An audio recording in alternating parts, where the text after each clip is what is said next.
I met you about 2 years ago at South by Southwest. Okay, I remember you now. Do you? Do you actually? We sat in the bar. We sat in the bar. Yeah, Okay. I did. Right, I Yeah, remember yeah. you. I don't know. I don't know if you were humoring me. Yeah, but I very, very randomly, we were at a bar about as far from downtown Austin as you could get and still be in Austin. Yes, I still get emails from that place. Oh, just Yeah. from the rewards program? Or? No, what's it called? It's a whole village, isn't it? Where the hotel was. Yeah, it was. It's called the I can't remember it. Yeah. The name escapes me, but every 2 weeks I get some new deal being emailed to me, which of course I delete immediately.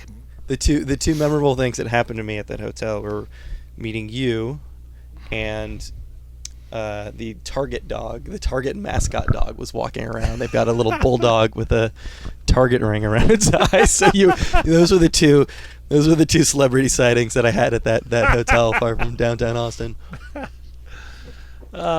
So you were a close second, is what I'm trying to say. Yeah. Well, I once shared a dressing room with Pet of the Week on a local TV station somewhere in Texas, actually. Really? It was a cat, yeah. What point were you at in your career when you were sharing a dressing room with a cat?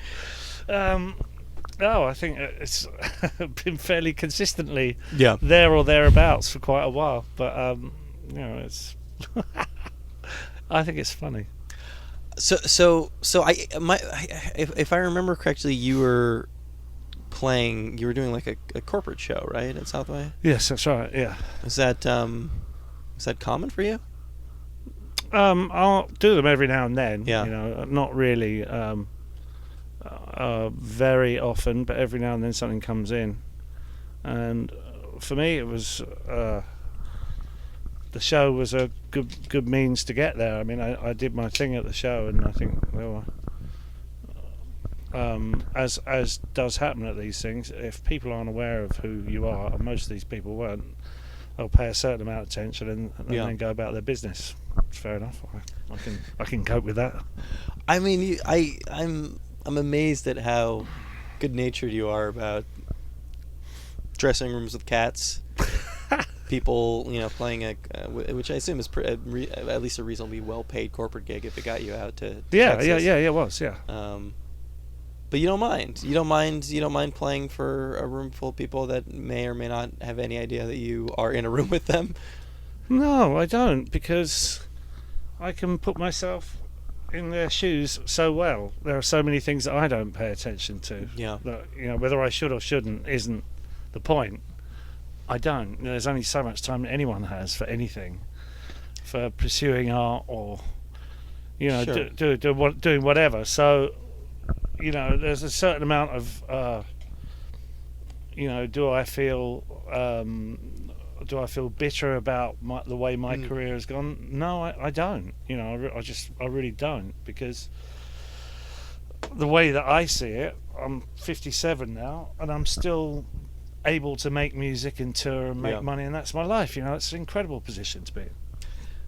Never a point, at least, towards, because obviously you guys had a lot of success. Yeah. Even, you made it out here in the States as well. Yeah.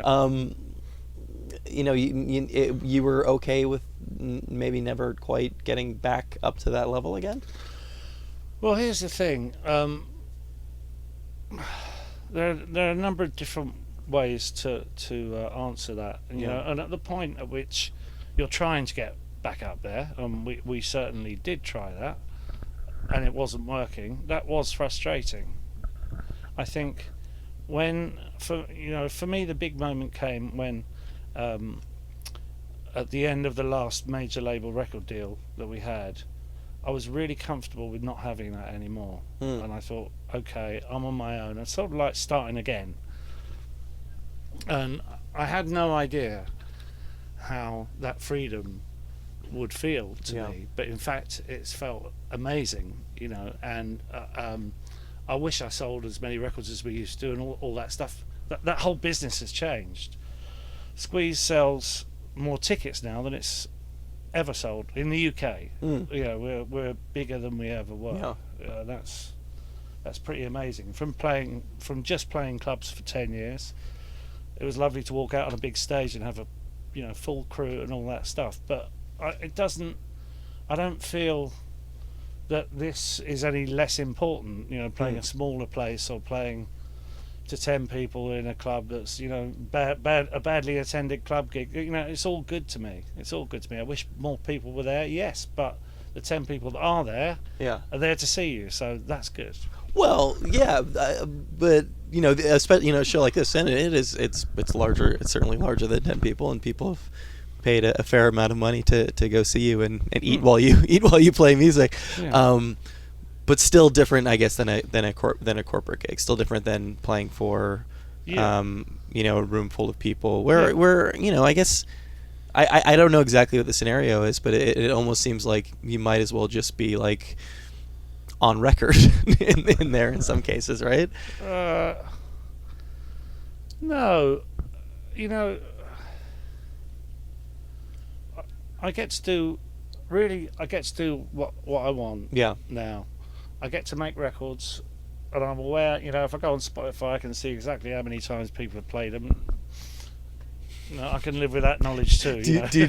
I mean, I'm like that with every single thing I put out into the world, where there's some sort of quantifiable metric attached to it. Yeah. I will check it obsessively. Right. Oh, I use Spotify a lot, and I check Instagram obsessively. Yeah. I'm like that about a few things. I'm not always sure that's a good thing. Yeah. But the point is that my attitude now is back to what it was when I started out, which is I've got to make music because it's what I'm compelled to do it. I have to do it. I would do it if I was just locked in a room. I would do that. I'm lucky enough to have some people that listen to me, and I'm extremely proud of what I do, and I can judge my records not by how many they've sold, but how good I think they are. And I've got records going right back to the beginning that I'm really proud of, and I'm really proud that, like, the record I have out now, I'm really, it's one of my best things. Yeah. It's one of the best things I've done. So I don't need everybody's, I don't need for it to sell in order for me to feel good about it. Yeah. Have you sensed yourself getting better, becoming a better songwriter? Yeah, definitely. Yeah. Definitely. In the last, particularly, when I did Pandemonium Ensues with the Fluffers, there were a few songs on that were, equal or not better to any of the best stuff I did with Squeeze. Yeah. And I feel that way about this record too. That some of the songs, particularly lyrically, the growth is a big growth area for me, and the subject matters are stuff that's important to me, and that I can't really articulate normally. In conversation, but with thoughts I can do it. And that's the great gift of being able to write something like that. Well, you weren't doing a lot of the lyric writing early on, right? I mean, it was more of a collaborative effort. No, with Squeeze, Chris Difford wrote the lyrics. Yeah. And, I met him when I was 15, I think, and I stopped writing lyrics as soon as I met him because he was so much better than me. And I was good at tunes, so that's where I came in handy. Yeah. So, it was hard for me. I didn't start writing until I was 40 again, and that was and my biggest influence was Chris Difford because I've worked with him my entire life. So it's been a good curve to me. But I can stand up on my own 2 feet now, and I'm a different lyricist to him, and I write about different subject matters, but we cross on certain parts. I'm very influenced by his sort of narrative drive, and I like doing that too. So you weren't writing anything in the interim? I mean, you weren't even sort of doing, writing for yourself? When I was working with Difford, I think I probably wrote maybe 2 or 3 lyrics, and they were all really bad. Yeah. So, at one point you did put out a record where you were collaborating with other people. Yeah. On the lyrics. What made you want to actually sort of sit down and as you said at 40 try this entirely different side of it? Because I'd lost my writing partner. Yeah. It was a big kick up the arse that I needed. But I mean, you're somebody who you're well established enough that should you want to find other Yeah. people to collaborate with, you Yeah. certainly could do that. Well, now I do that. I do that quite a lot with music. I get other people to write music for me because that's an amazing thing to do it that way around for me. Yeah. Is it are you as collaborative musically as you were when you were in an actual what you would call a band? I don't understand your question. Well, What do you mean? well, I mean, versus, and I know it's in some cases sort of a still silly distinction, but you going out there as a solo artist Yeah. versus being in a band. At least theoretically, the band should be more of a collaborative setup. Okay, I see what you mean. It all feels the same to me. It really does. It's amazing for me to have two different hats to wear. Yeah. We're writing stuff for Squeeze at the moment. I'm out touring in solo world, and really, although they are different, I don't give one more attention over the other. Mm-hmm. But what I do is I work obsessively on whatever it is that I'm working on at that point. That's what I'm like. So it's a matter of getting the right people together in order, insofar as what configuration you're touring under. No, I've come to believe that like the lineup that Squeeze has at the moment, I think it's a proper band. It has a sound, and it has a drive and energy that is equal to how Squeeze was in the early days. I think when we were all 20, and that's an amazing position to be in. And it's because it's the dynamic of the relationship between these five people, not an interchangeable bunch of five people. It's the band really is about everyone that's in it. Yeah. So I'm sticking with this lineup, and if it stops, then it won't be a Squeeze anymore. And I don't want to start changing lineups. I'm not interested in doing that. But you're at a point where you could take a hiatus of a few years in there and be able to get back that's into right. it. No, it's not as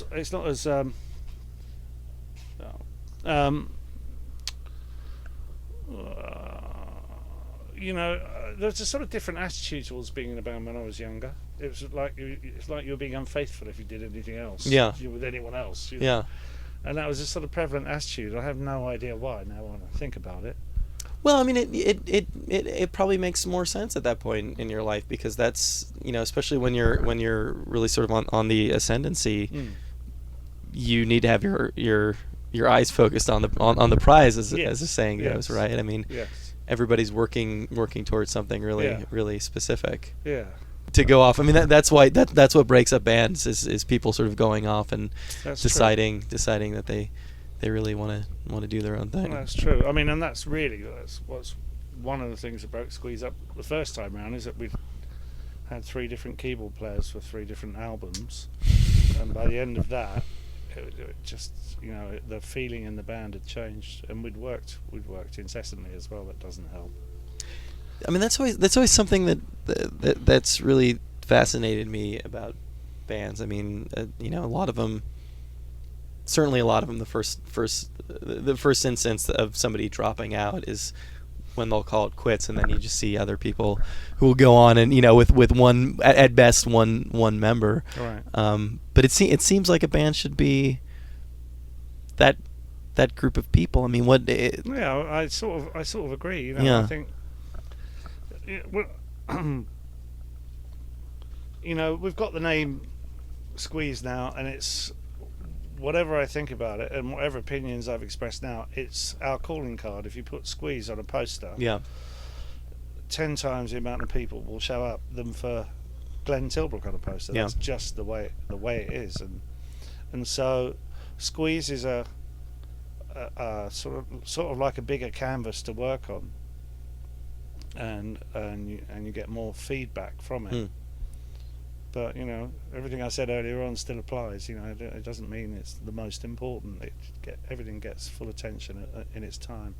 Is it a bigger canvas in the sense that you're able to do you're able to sort of be as eclectic with your songwriting as you would for your solo career? Because I just assume that people have a very specific idea of what they want from a Squeeze record. Yeah. And you as a solo artist, you can theoretically sort of go out and do whatever you want sound-wise. Yeah, but, I think that way lies madness. If you start to think about what people want, yeah, I can't. You just admitted that you were reloading your Instagram feed over and over again, so you are paying attention to what people are saying out there. Yeah, but that's a pictorial world. I like that. I don't care what they say. Yeah, I care what they're looking at. Yeah. No, that's entirely a stupid thing to say. I've got. What I mean is, I just have to please myself. That's really with Squeeze and with everything. The idea of trying to recreate something that's long gone, sure, in terms of where the inspiration came from. I can't go there, and I wouldn't want to go there. But what I can do is draw on the inspiration I got now, and make that work. And that's how the best Squeeze stuff happened anyway. It was exactly that. I always had my head in the clouds, I think, and I wasn't. I don't think there's been one point in my career when I was sort of conscious of success and maybe striving for it, and that was the period when my writing was at its worst. I think that was the one point. Yeah, that was the one point where you were tailoring what you were making to an idea of what would be popular. Well, sort of. Squeeze spent a long time from reforming to splitting up again. We made some amazing music, mm-hmm. but none of it was commercial. And the more commercial stuff that we were A&R with was our weakest stuff, I think, when I look back on it. And that's the whole thing. I see it in the music industry now, where somebody will arrive with an amazing talent, and as soon as the record company gets hold of that talent and it's successful, it very slowly begins to sort of pervert the thing that made it good. Kings of Leon are a really great example of that, in my opinion. I don't wish to offend Kings of Leon fans, because they've been really successful, but their success has taken away what they had, in my opinion, that was great about them. I mean, looking back, were you sort of were you a non-commercial group in those early days? I mean, was there anything? I mean, when I kind of think of the larger music context of the time, I mean, there wasn't.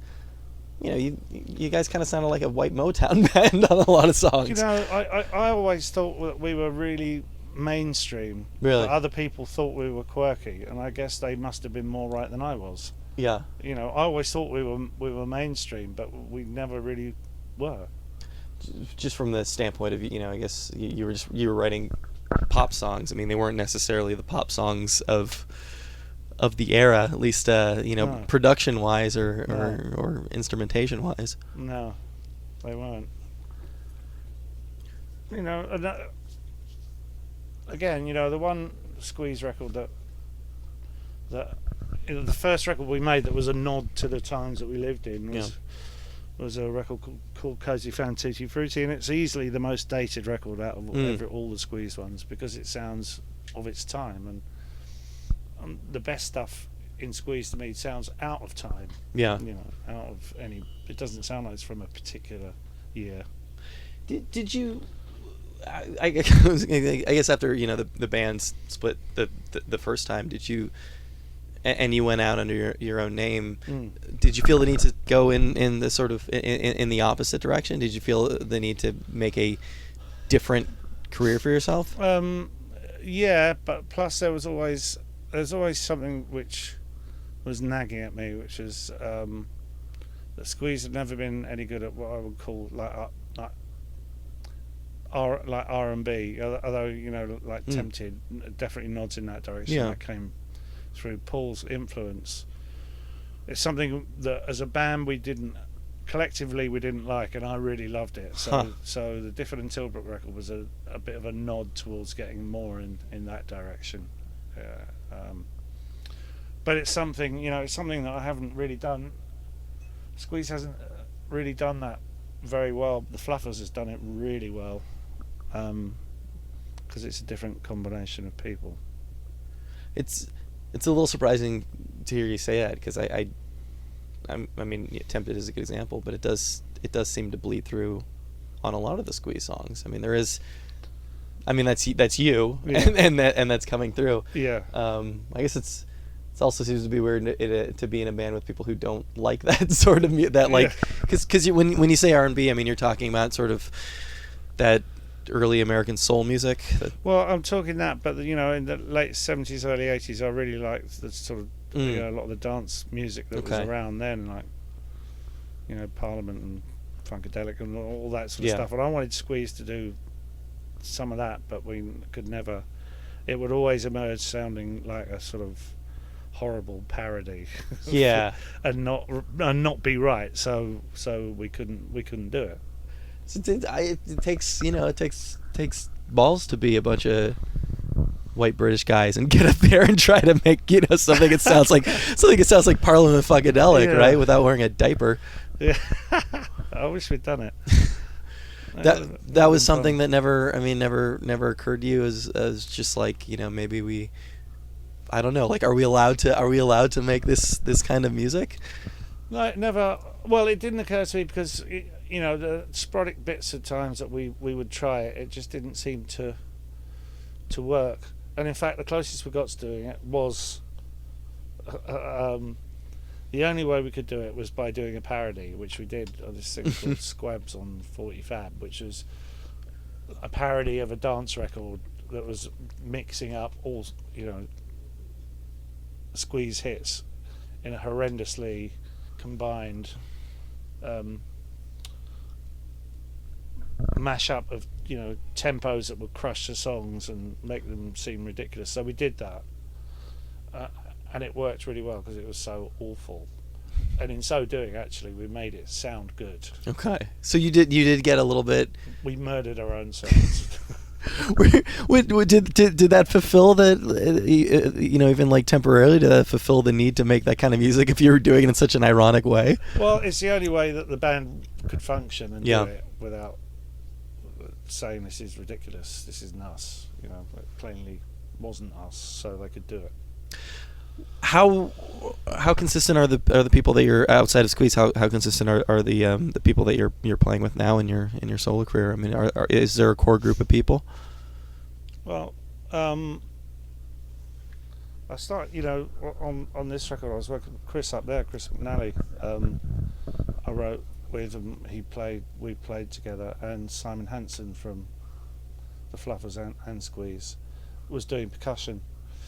But I just wanted the record to be, I've begun to understand how good it is to set myself boundaries, because it can push you into a different place. So for this record, my boundaries were no drums and no electric guitars. So that actually ended up being very interesting for me, because it meant I could be a lot simpler in approach, although I would complicate it in other ways later. Were those arbitrary boundaries at all? No, it's just I'd started listening to revisiting the Incredible String Band and Tin Arno and Tyrannosaurus Rex and those sort of like hippie, really early folky psychedelic bongo inspired music, and I liked that. I really liked it. I rediscovered its charm, and it wasn't a conscious plot, but in having no guitars, no electric guitars and drums, it pushed me down that avenue. Yeah. And on the other thing, I used iPads. That's the other. What does that mean? But then, what that means is I thought that the only electronic thing I will allow myself to use is an iPad. Okay. So, and that worked great. Actually, I was really pleased with that. I want to go back and re-listen to the record now that you've said that, because I'm not sure I quite got Mark Bolan out of it the first time around, which is kind of interesting. But it's less of you actually trying to sound like somebody specific and more of you just liking living in this space for a little while. Well, yeah, I mean, the interesting thing, like, when I said about Tyrannosaurus Rex, one of the tracks that's on the record, Persephone, um, Chris Braid, who I write with very regularly, I gave him the lyric, and he, you know, that's like a tribute to Tyrannosaurus Rex, that song, because it's very stylized into a Tyrannosaurus Rex way. But I loved what he did with that, you know, so I just did it straight. Yeah. What are you So what are you writing about these days? What's kind of what's at the forefront of your mind when you sit down? The three things that I write about are relationships, Yeah, politics, and class.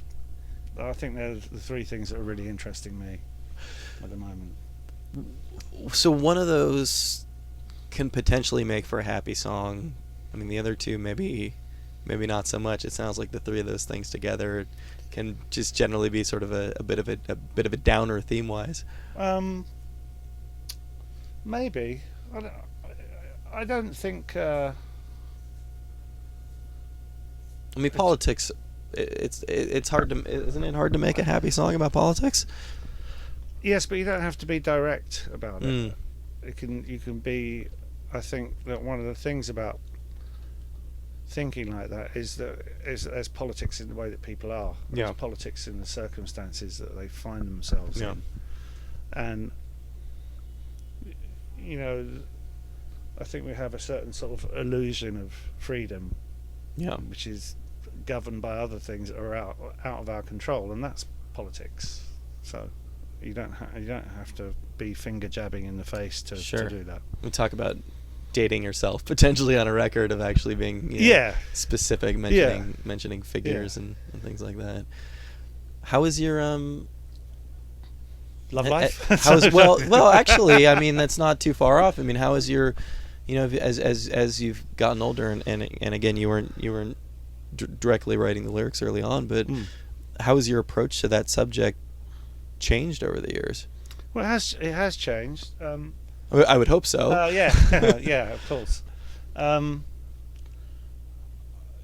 You know, I think all the time the best thing I can do is write from my own perspective, and again, not prejudge anyone's opinion of how I should be writing. I'm a 57-year-old white English man, and I write songs from my perspective, which is a very lucky perspective, getting to travel a lot and do the job that I love, even though I miss my family when I'm away. You know, it's what I do, and it's what I've always done. It's what I always will do, as long as people carry on turning up. Yeah, and I guess when I look at a lot of your songs, a lot of the Squeeze songs, I mean, you know, there's always there's often I mean, the happy songs aren't always that happy. I mean, you know, I talked to you when we were talking at the bar in Austin. I talked to you about Up the Junction, which it was always just sort of struck me as an interesting song because it feels happy for a while. It goes on and it feels like a happy song for a while, and then all of a sudden there's that moment where it turns. Yeah, you know. I did. It's reminded me. I did a video for a song on my first solo album called "This Is Where You Ain't," which is basically about my kids moving to Australia with their mum. It was a horrendous time, worst time in my life. And I didn't use or ever release the video because the guy who directed it hadn't listened to the lyrics and assumed that it was a happy song, and so made a very melody was he made a very happy video, which I went along with and looked at it and thought, this is so inappropriate that so I buried it. But the song does enough of that, you know. I think you have to have, if you are going to write depressing subject matters, the music can help ease that along. Yeah. Do you ever feel like you're pulling one over on people? No, not at all. Because it's a manner of delivery, isn't it? It's like if you like salt and pepper or something on your food. Yeah. Because that changes the way you see it, taste it. Does it help writing about things that cut so deep? Absolutely. Yeah. Yeah. Like with that song, with "This Is Where You Ain't," I think that was the first lyric that I wrote that meant something important to me, and it helped me rationalise my feelings, on a purely therapeutic level. And I get to do that because of my job. That's really the lucky thing, one of the many lucky things about it. Yeah, I mean, it's a nice thing about songwriting and poetry is you're able to address something at the same time very directly and very, very indirectly. You're not writing a memoir. You don't have to name names. No. Yes. But you can be as honest. Exactly right. As honest as possible. Yes. How? So I'm guessing that actually happened as those events were unfolding. Yeah. The song was written. I mean. Yeah. Okay. Absolutely. Yes, it very definitely did. And anyone who's experienced I think the lovely thing about writing and why people relate is that anyone who's experienced any sense of loss can identify with that song, to a certain extent. It's you don't need that extra that distance. You don't need to sort of step away from. Sometimes you do, and sometimes you don't. Sometimes you can write about stuff. I could write about stuff 20 years ago and see it with a different perspective, and it all depends how you get yourself into the space of writing. Anyway, this iPad is chock full of ideas for lyrics, which I will go and mess about with at some point, and then and the other thing I do is I write in about 15 different locations and leave things in different places so I can come across them at different times and work on them, and that sort of mad system works for me. You hide them around the house? No, I hide them in different books. I like writing in longhand as well as writing on my iPad, as well as using Master Writer on my MacBook, which is a great tool. It's like having a thesaurus and a rhyming dictionary all in one. And those tools are, some people don't like using them. I love it. I love where it can help you. But this is over a relatively short span of time, or do you go back and do you revisit things from things that you've written from 10 years ago and build them out? I think that there's a period of about maybe 5 years involved in sometimes bringing a song through from beginning to end, and I'm happy for it to take that long because there's loads of different bits and pieces that I'm working on. Yeah. And at some point, I'll decide it's time to rein some of them in. Are your favorite songs? I mean, if you can make such a broad generalization, are your favorite songs that you've written over the course of your career the ones that have taken the longest, or the ones that have just sort of come to you? They're really equal because both ways work for me.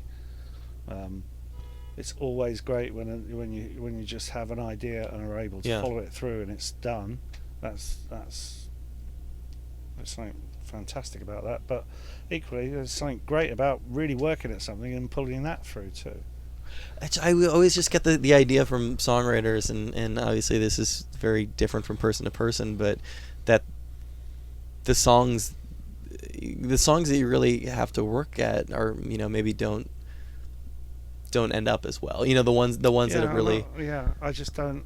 No. Well, I don't agree with that. Yeah. I think that you have moments of inspiration that you can grab hold of, and you never know when they're going to happen. And then, so that's inspiration, and then you use your intellect to develop those things, and that's when there's conscious and unconscious working together, and that's great. On average, though, are you spending more time with the songs than you did 20, 30 years ago? Well, it always takes me no matter how quickly I think I can do a record, it always takes me longer. So I was touring last year here about this time, and I'd only just finished the record, so it wasn't out for the tour that I'd booked to promote it. So That's why I'm back now. Yeah, I tried to get you for the last time you were at the City Winery, and that was like 2 weeks ago. Oh, right. Yeah. How did that? That's how that happened. Oh, weren't you just around like in like maybe a month or so ago? oh no. That's right. It was. Some of the dates were pulled and rearranged. Oh, so okay. That was one of those. Okay, I was happy that you had come back, but at the same time, I was like, I 2 wonder, weeks. yeah, can you really? How well are these shows gonna go down? Home, yeah. Do people, a show like this, I mean, you know, obviously people come to a Squeeze show and they expect Squeeze songs. When they come to a show like this, are they also, or do you think the people that are coming out to something with your name on it exclusively know your solo stuff? Oh yeah. Yeah. You know, I think there's a mixture of people. I recently went into looked at a chat room or something that was about me, and it's the third time Don't I've do ever that, done Glenn. it. No, and you know, indeed, this time I shouldn't have done it. There was someone talking about what I'd been saying on stage about writing Dennis, about Dennis Wilson, about meeting him in Jamaica, and this guy was saying, I was at that gig in Jamaica and I don't remember the Beach Boys ever being there. You know, sort of like insinuating I was making the whole thing up now. Of course, it's absolute rubbish. So the news story now is that it's like someone would spend their time debating about whether I was telling the truth about Dennis being there or not. You know, which I thought, fucking hell, get a life. Me and him, you know, whoever the guy was. Were you? Do you still get starstruck when you're meeting people like a Beach Boy? Well, you know, there's I'd say there are probably like 5, maybe 6 musical events in my life that have just, you know, been absolutely enormous, and I've just had one in the last few months. There's a woman called Kate Tempest who is a poet, and she's just released her first record, which is a sort of like, it's a hip hop record, and the lyrics are staggeringly good. You know, it's become the new thing that I aspire to, is to try and get anywhere as close as good as she is. I forgot what your question was. There was a reason why I was saying that. Oh, yeah, that was one of the five. You know, it's like because we were talking about meeting. You know, you mentioned meeting Dennis Wilson. Thank you. Yeah. So Kate Tempest, I went to see her at Glastonbury, and I took along a copy of her album on vinyl, and I could hardly speak to her. I was so. How old is she? She's 28. You know, I'm just so. It's ridiculous. It renders me like a child. Yeah. I can't speak. I can't say anything except I love what you're doing. You know, that's about as much as I can muster. And normally I'm not like that with people. I mean, it's crazy for me to hear this, and I'm assuming it's going to be crazy for most people to hear this, that you still. I don't know that you're still aspiring toward, you know, towards other people when you've built this huge thing on your own. I mean, do you? But you do. I mean, you do. You're not saying that in too much of a self-deprecating manner. I mean, you do look back at your stuff and realize that you've built something really good, right? I do. I'm very, you know, I'm proud of most of what I've done. Yeah. You know, and I can look back on it and think that I know I put the right amount of energy and effort into most things I've done. And that you're good at what you do. And they've stood up. You know, for me, that's a good feeling. So I mean, that must make them easier to revisit when the time comes to stand up and play them again. Yeah. And you know, so by myself, you know, I was saying I don't see any distinction between playing Squeeze songs and my own songs. It's as far as I'm concerned, it's my life that's up there. Yeah. So I'm comfortable with all stages of it. Yeah, I mean, I guess this is what people run into when people do get sick of playing things, is the things that were very much of a time. They're not necessarily Right. there's a lot of instances, particularly with people, obviously this is the case with you, but particularly with people who had a single hit, who put out album after album and have had that hit. Yeah. You're lucky enough that I assume that when people do go to the show expecting to hear certain things, it's probably still a pretty good range of songs, right? It's not just Tempted, or it's not just Pulling Muscles from the Shell. Yeah, we've got a good few we can put together. And the hard trick with those, particularly with a band, is to stay on top of it enough. How do you mean? Well, it's to never get complacent about the way you play it, because the attack and the vigor that you put into playing something counts for an awful lot, not just playing the notes correctly. I saw with my 11-year-old son who plays really well, Leon. I saw a review show called The Magic of Motown, and he instantly got what it was that was wrong, which is there's all these great songs and all these great arrangements being sung and played perfectly well, but with no passion. Competence. It's just competence, and that's not enough. It's not enough, and you can see it when it's not enough. It's something you feel. Is it? I mean, it's got to be hard. It's got to be hard for a 30+ year song to, especially when you're on a tour with Squeeze and you're doing it night after night. How do you muster that? Well, first of all, the songs stand up. Yeah. That's the lucky part. Yeah. And secondly, before any time that we go out on the road, we have to work. We go through everything and make changes and pull things apart, and it's just being disciplined and being interested enough and remaining focused properly. You have to do that. You can't just go, all right, here we are. You're still reworking them after all these years? Well, no, we're not doing jazz versions, or not like that. To me, the only way that Squeeze could be credible now is to take a leaf out of the big inspiration for me when Squeeze got back together was how Brian Wilson and his band worked, because they do the songs properly, and it's there they are. And so I thought when Squeeze got back together, we've got to do that. We've got to be like the best Squeeze cover band ever and sound, take the records as the inspiration, and then pick them apart and see how they work and put it back together again and do it that way. Was it more of a when than an if Squeeze got back together? No,